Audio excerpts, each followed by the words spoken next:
السلام عليكم ورحمة الله وبركاته. الشماء أركفونه فيديو كان ميها قدومات الأجفة إجتي مسرى موت ما كيسا به سببا جريكي صوت والاتهاب أنو تأي إمما سباتيف تأي والله جزنتا إلالو أبجون أمتك نجال مجاهد إيادا مالي في يروح الدو ورما موتما كيسايي هجتا بجراتي منستير نجين إثيوبيا فياتي بوتاية دنداني بيتني إني ركو جرتو هندا سيجا دباسي دو بتجرا ميسا غلي فيديو ساني سين أجيسا أو بلوكيا مي فيديو كان اللي كوديرا دا صوت هنجك أسا لأنه مريض إنجدا إرتي إرد ديبني قرني برئيسات وراني برو إساني كان برفتين ميديا إبسا كنا نجرني كليس أو بوتاية دندا والله وان أجايباتي أنجرا ولتي هبو أنو مالي أكن يادوتي وان جرجر الهدر مالي وان جري ولتي بو أنيف هم بري تريد إما سباتي فتاة هم بري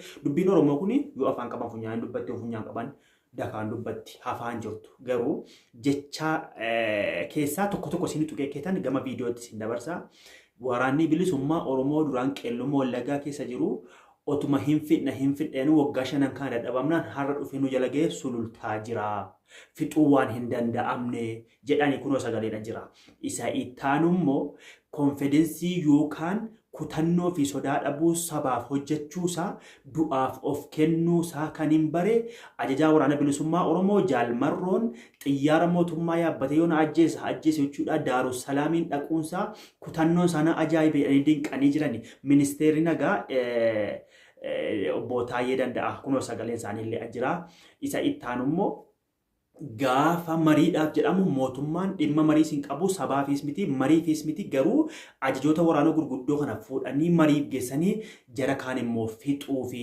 waraana ammasitti fixuu fi jedhanii achi tursiisan malee dhimma nageenyaatiif miti jedhani obbo Taayee Danda'a waan hedduu dubbatanii walitti bu'anii isa dubbatanu dhugaa sabaaf isa dubbatamu wallahi dhugaa jirtu dubbate mee ani viidiyoo isin dhageessa suutaan caqasa Leessa wajjin qabsoo godhee jijjiirama fidee torrammoo wal ajjeesu jira. Uummanni keenya waggaa shaniif du'aa ture haga meeqa akka du'e lakkoofsaan meeqa akka du'e illee lakkoofnee harkaan qabnu jechuudha. Oromiyaa keessatti waan bara kamuu ta'ee hin beeknetu amma ta'uu jira jechuudha. Akka bakka bu'aa uummataa tokkotti baay'ee nama dhukkubsa madaan isaa baay'ee gaffagoodha.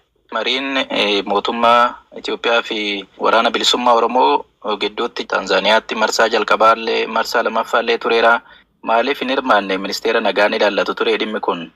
Dhimma nageenyaa seerri nuuf kenne labsiin lakkoofsi 1263 muraa 2014 dhimmi nageenyaa himaammanni isaa maal isaa nu laallata jechuudha. Haa ta'u immoo namni hirmaate ministeera haqaati. Ministeera haqaa mariin nageenyaa hin laallata ka jedhu hin qabu.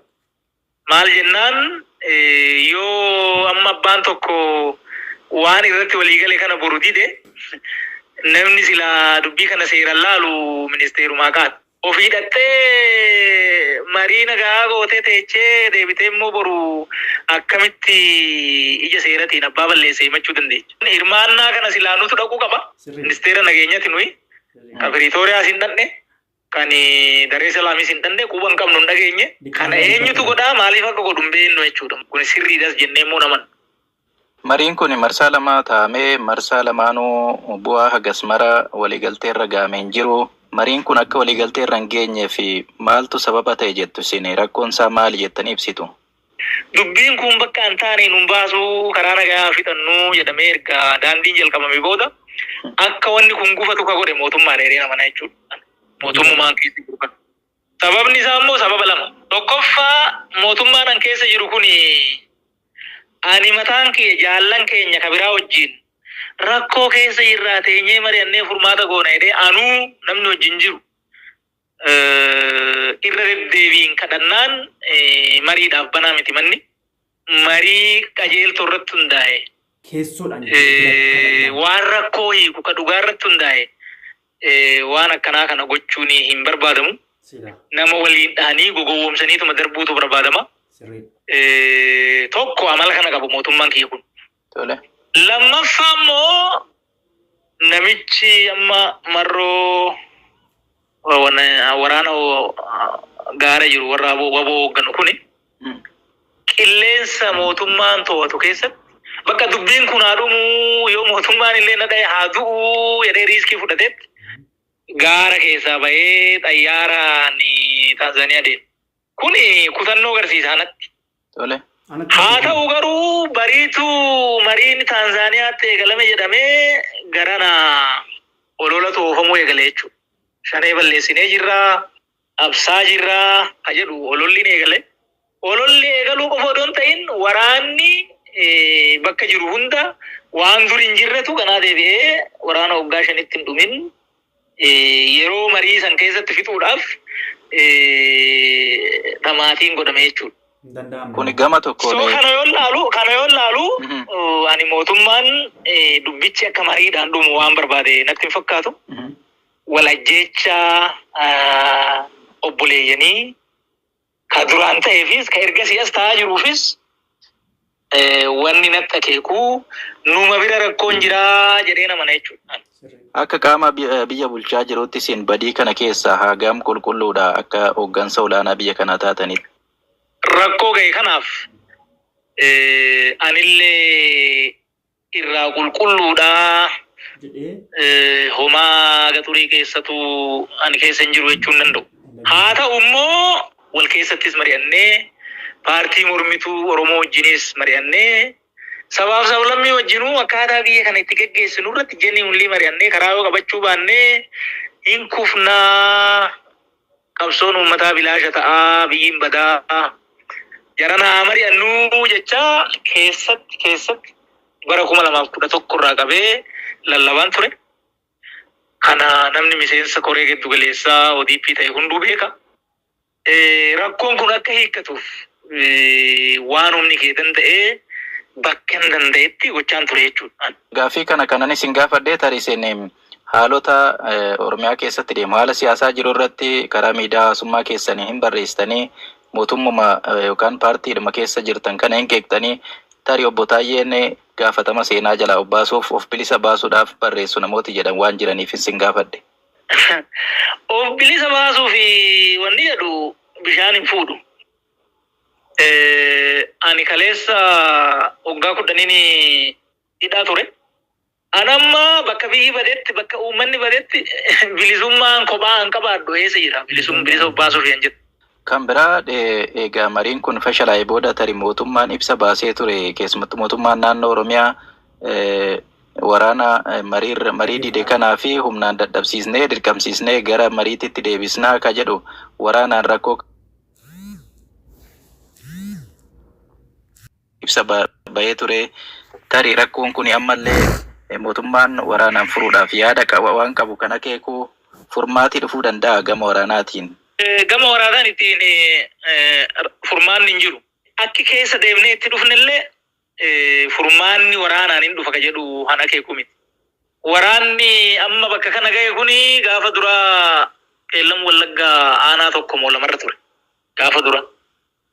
Gaafa sirraa inuma waraanni kuni dubbii kana hin hiikne jechuudha. Amma immoo babal'atee godinni waraanni kun keessa hin jirre almost hin jiru. Amma sululta jira jechuudha sidiyoo. Angidaamitti waraanneen ittisin bakka kanarraa waraannee ittisnaa jedhamee wanni yaadamu baay'ee noofu. Garanarraayis obboleeyyantu du'aa gara sirraanis obboleeyyantu du'aa jedduutti uummata dararamaa wal mo'achuun dhibuu danda'a. Uummanni keenya boqotu bara baay'ee rakkatee bara baay'ee gatii kaffalee bakka isa gahaa waraanaan dubbiin odoo ka dhumuuti.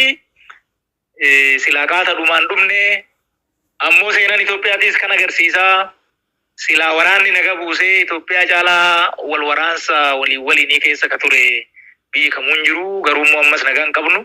Nagaatu dubbii fixa malee waraanni dubbiin fixuu nagaan fiduu kanaafuu araara barbaachisaa ka jedhu ejjennoon kiyya. Wagiyyaa gaafiif deebiin obbo Taayyee godhame ammas kutaan biraa hafee jira. Kana caalaa misxiree hedduutu bahe.